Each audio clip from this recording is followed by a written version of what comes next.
My dear people of Edo State, in view of the increase in the price of petroleum products and the consequential increase in the cost of living, it has become necessary for my administration to take specific policy measures designed to cushion the effect on the people of Edo State.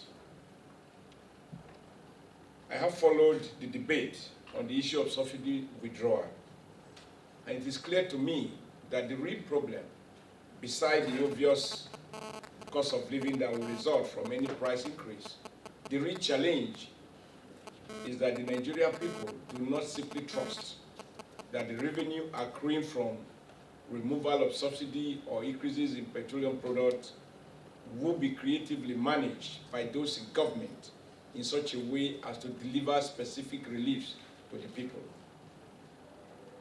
This mistrust between the government and the governed is a result of several years of abuse and misapplication of resources accruing to governments at all levels. I am convinced that the way to rebuild this trust will go beyond rhetorics. We do need to take specific policy measures designed to deliver specific benefits to our people as a result of the increases in petroleum products, which will result in some modest increase in the revenue accrued to governments at all levels.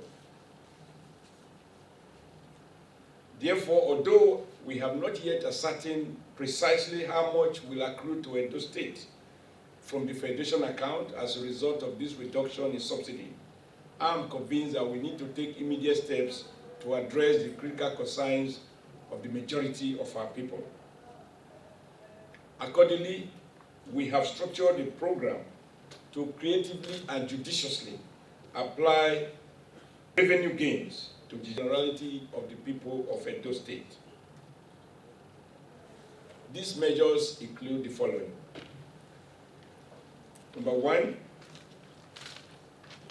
Edo State government has decided to abolish all fees and levies, including PTAs, in all our senior secondary schools. This covers both indigenes and non-indigenes. Of course, it goes without saying that this is in addition to sustaining our current policy of free and compulsory primary and secondary education. Edo State government has resolved to abolish all fees and levies, including PTAs, in our senior secondary schools. This will cover both indigenes and non-indigenes. Of course, this is in addition to sustaining our existing policy of absolutely free and compulsory education at primary and junior secondary schools. I expect that this new universal free primary, junior secondary, and senior secondary education will benefit the generality of our people. 2, reduction of fees at Abu Salih University. The state government has also decided to reduce the fees payable by students at Abu Salih University by 50,000 naira per student across the board for all undergraduate regular students. We've also decided to reduce by 5,000 each fees payable by part-time students. Again, these reductions are for both indigene and non-indigene students in the university. The total value of this reduction will be paid to the university by the state government embark, in addition to the current 210 million naira monthly subvention. This effectively means that Abu Salih University management will suffer no loss of revenue, as government will pay these reduced fees on behalf of the students. Free medical treatment for pensioners and senior citizens of age 70 and above. In addition to our existing free antenatal care and delivery and the free treatment for children under the age of 5, I have directed the Ministry of Health to introduce free medical treatment for pensioners and senior citizens, whether they are indigenous or non-indigenous, but resident in Edo State who are 70 years and above in all our government hospitals.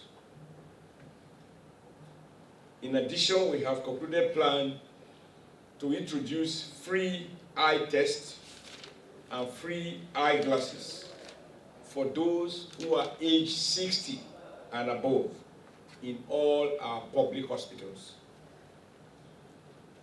Edo City Transport Services. Similarly, I have directed the Edo City Transport Services to maintain and not to increase the current bus fare.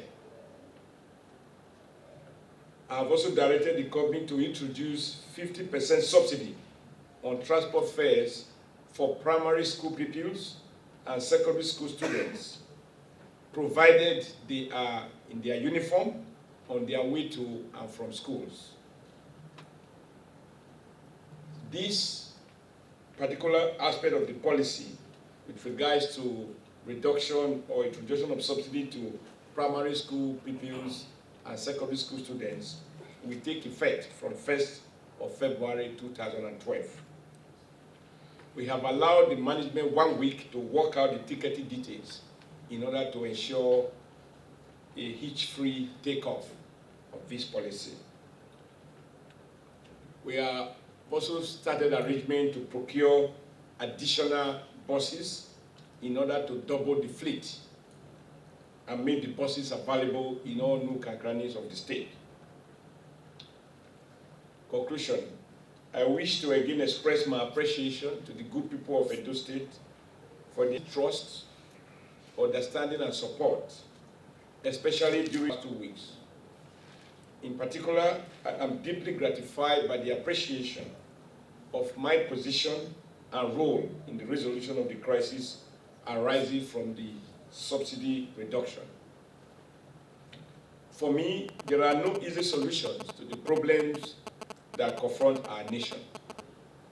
However, to meet the multifaceted challenges of good governance, I believe that all of us as leaders at all levels need to set aside personal political calculations in the interest of the larger interests of the polity.